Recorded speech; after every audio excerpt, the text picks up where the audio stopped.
à toutes et à tous, bienvenue dans cette nouvelle édition du BIP Info. Nous sommes le vendredi 23 mars et au sommaire de cette édition, la semaine dédiée à l'insertion par l'activité économique se termine. Les équipes de Pôle emploi de Châteauroux-Balzan ont déployé leurs forces pour accompagner au mieux les demandeurs d'emploi.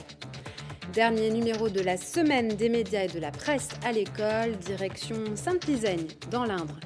Les rencontres nationales de country et de line dance ont démarré à Issoudun. Et puis enfin, représentation ce soir du spectacle Rencontre, un beau projet que vous pourrez voir au Moulin de la Filature au Blanc. La campagne du SIDAction a démarré aujourd'hui. Elle se poursuit jusqu'à dimanche. Cette campagne d'appel aux dons a pour but de faire reculer le sida. L'année dernière, l'argent récolté a permis à 125 projets d'aide aux malades et de prévention d'être réalisés. Vous pourrez vous rendre sur le site de SIDAction. Le site s'inscrit en bas de votre écran. Dans le cadre de l'emploi, la semaine dédiée aux demandeurs d'emploi pouvant bénéficier de l'insertion par l'activité économique s'achève. Au programme, les conseillers de Pôle emploi Châteauroux ont fait des représentations et des visites, ainsi que des ateliers de recrutement basés sur la valorisation des compétences des demandeurs d'emploi. Une opération très appréciée des personnes inscrites, comme nous le montre Briac Cavalin. Miser sur les compétences et les qualités professionnelles des demandeurs d'emploi les plus en difficulté, c'est le défi de la semaine dédiée à l'insertion par l'activité économique organisée par Pôle emploi. Avec peu d'expérience et sans permis B, Nora a pu profiter d'un atelier de recrutement. Comme elle, près de 45 participants ont postulé auprès des partenaires. J'ai déjà travaillé 6 mois dans le centre de rééducation. Donc c'était avec les personnes âgées, c'est encore un autre domaine. Sinon, à part ça, j'ai déjà travaillé aussi. J'ai fait quelques inventaires en intérim. Et après ça, je suis plus dans la recherche d'un travail, mais vraiment, je veux un contrat de 35 heures au moins. J'ai des connaissances en informatique et en comptabilité. J'ai des diplômes, mais j'ai jamais travaillé dans ce domaine-là. J'ai des connaissances en employé de libre-service, caissière. J'ai des connaissances en opératrice de saisie. J'ai travaillé dans une école avec des enfants aussi. Puis là, je suis à la recherche d'un emploi. C'est un dispositif très intéressant. Moi, on est bien accompagné par les conseillères, déjà. Et puis, ça simplifie un peu la chose. Une première pour les équipes de conseillers de Châteauroux-Balzan qui visent à rapprocher des publics très éloignés de l'emploi à des structures spécifiques et adaptées à l'accompagnement. Il faut bien qu'on prenne en compte que les personnes qui relèvent de l'insertion par l'activité économique ont eu une rupture à un moment dans leur parcours professionnel. Donc effectivement, l'objectif pour eux, c'est de pouvoir reprendre un rythme de travail tout en continuant en fait ce parcours d'insertion et puis en étant aidés par une structure et repartir sur de bonnes bases et après aller en emploi dans les entreprises. Donc c'était faire une information justement pour rappeler un petit peu les bases de l'entretien, parler sur le savoir-être, parler un petit peu des compétences aussi. Le mardi, c'était les visites en fonction de leurs préférences. Et aujourd'hui, c'était le job dating, de façon à leur permettre justement de rencontrer des structures qui n'auraient pas pu aller visiter. Redonner confiance et remobiliser ces candidats, un objet social prioritaire aux missions de travail proposées. Ce premier pas intermède le propose dans le domaine des services, en mettant du personnel à disposition pour les collectivités, les associations, les entreprises ou les particuliers. J'ai rencontré une personne ce matin qui correspond un peu à ce que nous on recherche aujourd'hui, entre autres par rapport à des demandes d'entreprise. C'est quelqu'un qui est un peu touché à tout, mais au final qui a quand même des compétences de base dans certains domaines. Même s'il n'est pas qualifié, même s'il n'a pas de compétences vraiment très poussées, ça n'empêche qu'il a la base. Ça veut dire qu'après les entreprises, c'est plus facile pour elles de les remettre au travail, pour après les former un peu mieux justement, mais directement sur les missions de travail. Ouais. Et malgré certaines difficultés délicates à traiter comme la barrière de la langue, les entreprises de l'Indre sont de plus en plus amènes à former leurs salariés en interne. Un atout pour les placements et la réinsertion qui pallient à leur échelle au manque de main-d'œuvre qualifiée sur le bassin économique local. Et le président de la République, Emmanuel Macron, a fait savoir récemment son souhait d'un contrôle plus intensif des inscrits à Pôle emploi. Actuellement, 200 contrôleurs sont à temps plein sur cet exercice. Et à noter ce soir, non pas une projection sur Pôle emploi, mais sur la sécurité sociale avec le film Social de Gilles Perret. C'est à 20h à Valençay avec la participation de Gilles Grousin et Mathieu Prudhomme, membre local du réseau Salariat. Il a été élu président de Centraidé le 13 mars dernier à l'espace Tivoli de Bourges. Renaud Maître est à la tête du réseau régional de solidarité et de coopération internationale en Centre Val-de-Loire. Il nous explique son parcours et ses ambitions. Il est l'invité de la rédaction à un entretien réalisé hier dans nos studios.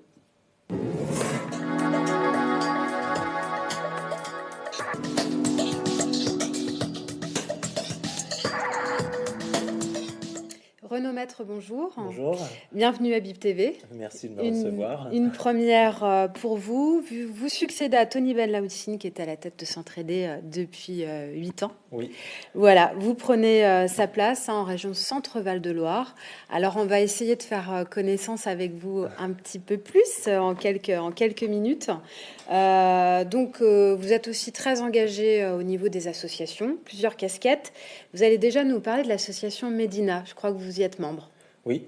Alors, l'association Médina, c'est une association qui fête ses 20 ans cette année, d'ailleurs. À Bourges ? À Bourges, on fêtera les 20 ans au Super. mois de juin. Et on est d'ailleurs en pleine quinzaine syrienne en ce moment.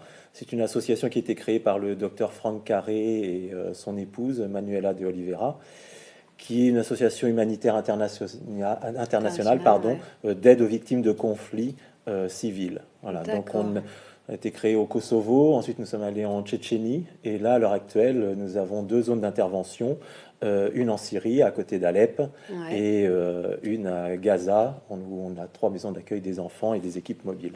D'accord. Vous êtes aussi président d'une autre association ?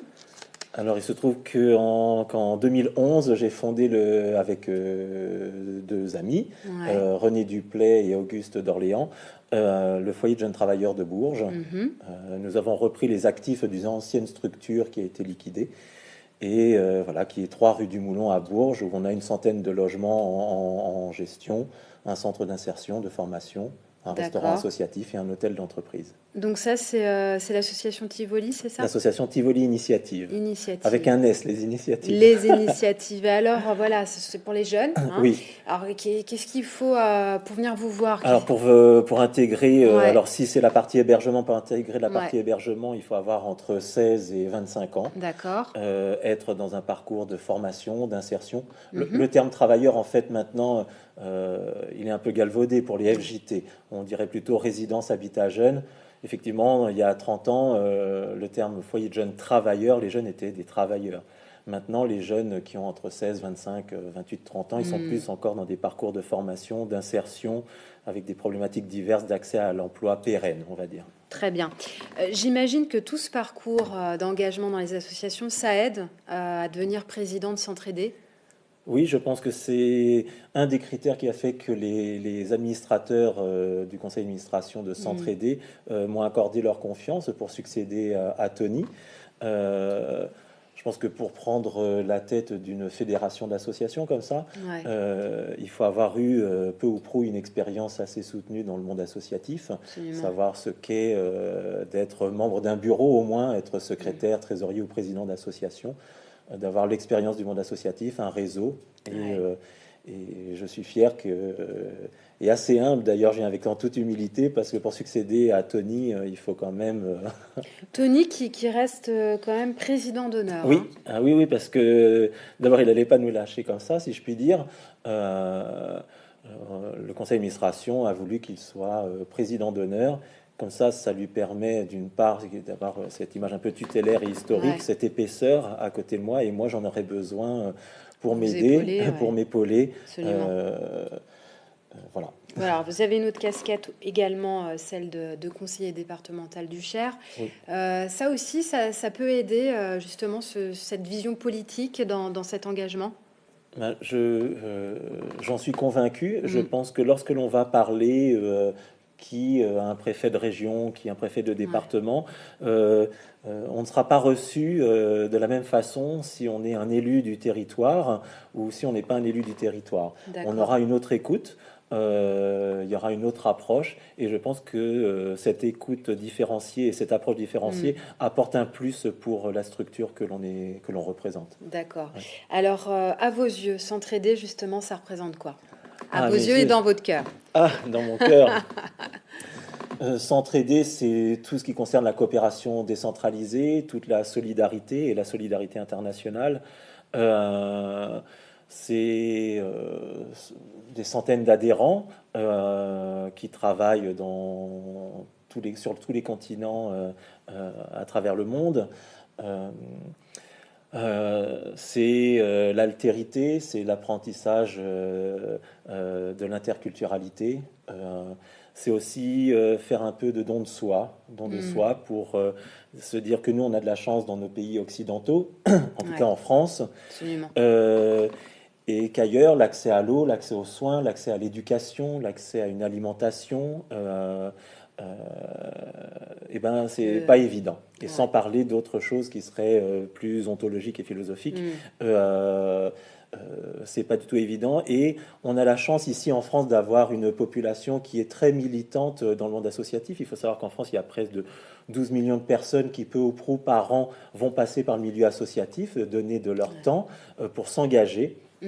Et cette force, s'entraider la porte, l'ensemble des membres de s'entraider la porte, pour essayer de travailler sur un territoire en Afrique, en Asie, en Amérique latine. D'accord. Vos ambitions, vous, est-ce que vous allez vous focaliser sur des territoires, justement, sur des thématiques précises? Quels sont vos objectifs que vous vous fixez? Alors, les objectifs, ils sont larges. Ouais. Alors, lorsque Tony a pris s'entraider, c'était une toute petite structure. Il n'y avait pas beaucoup de salariés. Maintenant, il y a 6 salariés.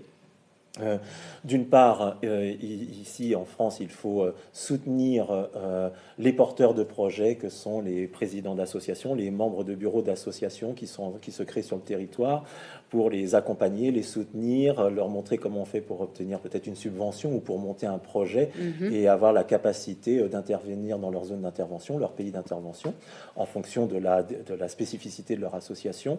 Donc ça, c'est très important et c'est un travail extrêmement soutenu et extrêmement au cordeau et en proximité que l'on fait avec les présidents d'associations et les associations qui sont membres de s'entraider. Ensuite, il y a la partie financement. Ouais. Alors la partie financement, on a la chance en région Centre-Val de Loire d'être soutenu par le président François Bonneau. Ça avait été le président de la région Centre-Val de Loire. Ça avait été un de ses axes de campagne, de dire que la coopération décentralisée serait sanctuarisée. Elle l'a été, il a tenu promesse. Et avec le vice-président Charles Fournier, qui est vice-président aux Solidarités internationales et la coopération décentralisée en région Centre, ça perdure. On a d'excellentes relations. Pour autant, bien sûr, on n'est pas naïf. Il va y avoir des baisses de subventions. Ouais. Il va falloir diversifier notre panel de ressources financières. Et ça, c'est un gros travail qui sera mis en place dans les prochaines années. Très bien. Renaud Maître, merci infiniment d'être venu nous voir et on vous souhaite beaucoup de succès dans votre nouveau rôle de président. Merci à vous de m'avoir reçu ici à BIP TV. C'est un plaisir d'avoir échangé avec vous. Merci beaucoup. Au revoir. Dernier épisode de notre série consacrée à la presse et aux médias dans les écoles. Une 30e édition qui permet aux générations futures de voir comment le monde change, mais aussi de se créer ses propres repères et ses propres opinions. Rémi Glomo s'est rendu à Sainte-Lizaine pour voir le travail établi tout au long de la semaine. Des enfants bien inspirés, vous allez voir. Pour terminer notre semaine, nous retrouvons la classe de CM2 de Sainte-Lizaine qui nous explique ce qu'ils ont appris sur les médias. C'est tous les moyens de communiquer un message. Par exemple, il y a la télévision, il y a le cinéma, il y a la radio. Il y a par exemple le quotidien qui sort par jour, hebdomadaire qui sort tous les semaines et c'est le nom qu'on a, les mensuels qui sortent tous les mois. Ça nous explique ce qui se passe dans le monde. Ça passe surtout. On peut en voir partout, on peut les entendre, en conduisant, on peut entendre les informations. Déjà, quelquefois, je regarde sur la 36, BIP TV. Après avoir compris l'intérêt d'un média, il faut savoir qui transporte l'information et la divulgue. C'est les journalistes qui publient un peu, qui vont chercher des informations un peu partout, ils vont aussi les vérifier. Quand ils ont vu l'information, ils vont essayer de la confirmer en regardant sur YouTube ou sur Google ou ou en vrai. Et si elle est bonne, ils vont la publier. Ils collectent des informations en allant dans les pays ou dans les villes. Et donc ils vont transmettre ça à la presse. Si pour certains il est encore difficile de faire la différence entre la publicité et l'information, d'autres en ont déjà compris les enjeux. La pub, c'est pour nous informer des choses. Par exemple, le CD, s'il y a des CD qui sont en vente, tu peux aller les acheter parce que c'est informé à la télé. C'est plus pour ramener des clients. Ça sert à dépenser de l'argent, à nous faire acheter, à vouloir plus en plus de choses. La semaine de la presse et des médias à l'école, c'est fini pour cette année, mais les élèves continuent d'étudier ce thème car il y a encore beaucoup à apprendre. Regardez les informations. Sur BIP TV quand on passe. Voilà, et la boucle est bouclée. On embrasse ces élèves de CM2 qui regarderont désormais tous les soirs BIP TV. Eh oui. Les rencontres nationales de country et de line dance ont déjà donné les premières notes à Issoudun, qui attend pour l'occasion de nombreux visiteurs. Ateliers, workshops et stages sont au programme. Et si vous ne connaissez pas encore ce milieu, n'hésitez pas à faire les curieux. Au Pepsi, vous pourrez découvrir de nombreuses chorégraphies de plusieurs écoles françaises qui seront scrutées et notées par un jury. Nous y reviendrons plus amplement lundi dans notre édition. Et puis, si vous êtes du côté du Blanc, du Moulin de la Filature, un spectacle sera donné ce soir à partir de 21h. Un beau projet qui a démarré en début d'année que nous présente Lise Nicole. Séverine fait du théâtre depuis plus de 15 ans. Porteuse d'une trisomie 21, elle sera accompagnée ce soir de 9 autres acteurs, eux aussi porteurs de handicap. Un pari qui semble risqué, mais que le foyer de vie du Blanc a décidé de mettre en place par des ateliers depuis 2001. La difficulté, c'est qu'on va souvent venir faire réciter un texte à des résidents et c'est pas ce dans quoi ils sont plus doués. Évidemment, il y a des difficultés de mémoire, il y a des difficultés d'élocution, il y a des tas de difficultés et on va les voir qu'à travers cette difficulté. L'idée là, c'est de vraiment partir de ce qu'ils sont, de ce qu'ils aiment, de ce qu'ils ont en eux. Cette pièce-ci, plus spécifiquement autour des sentiments aussi, autour de la colère, autour de choses comme ça, de partir de ça et de leur permettre de le développer, de l'enrichir, d'y apporter des nuances. Voilà. Et du coup, c'est vraiment ça l'idée dans le spectacle, c'est de pouvoir amener ce que les résidents sont pour construire le spectacle, quoi. Alors si on voit Nathalie ronchonner pendant la répétition, il n'est donc pas étonnant de la voir sublimer cette colère dans l'une des scènes du spectacle. On a mis un peu le leitmotiv de notre spectacle. Si on met la barre haute, comme ça on peut passer en dessous. C'était des paris, parce que c'est pas ce que je leur propose, à la rigueur, c'est pas possible à faire. Et du coup, ils le font. Donc c'est ça ce qui est assez... Après, ça va être étonnant ce soir. Moi, je vais découvrir aussi des choses, parce qu'avec le public, ça évolue tout le temps. Mais voilà, ils leur demandent un truc impossible et ils le font. Et c'est plutôt incroyable. À l'origine, nos objectifs sur cette troupe-là, on est plutôt sur l'envie de faire découvrir le handicap sous une autre forme aux gens, pour pouvoir donner un autre regard sur le handicap. Et pour le coup, ça nous semblait être un outil hyper intéressant et à développer, mais du coup à exporter le plus possible, à envoyer un peu vers du public qui ne connaît pas. À l'avenir, Marie pense donc à ouvrir le spectacle aux EHPAD, aux collèges ou même aux terrasses des cafés afin d'ouvrir à d'autres publics moins sensibilisés au handicap.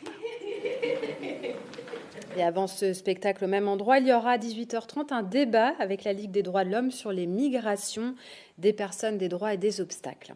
C'est la fin de cette édition. Dans un instant, le point sur la météo. Ce soir à 18h50, week-end en Berry et retour sur les rencontres nationales de country et line dance. Et puis à 20h50, Mick Baudiman vous parlera des moutons du Berry. Je vous souhaite de passer un excellent week-end.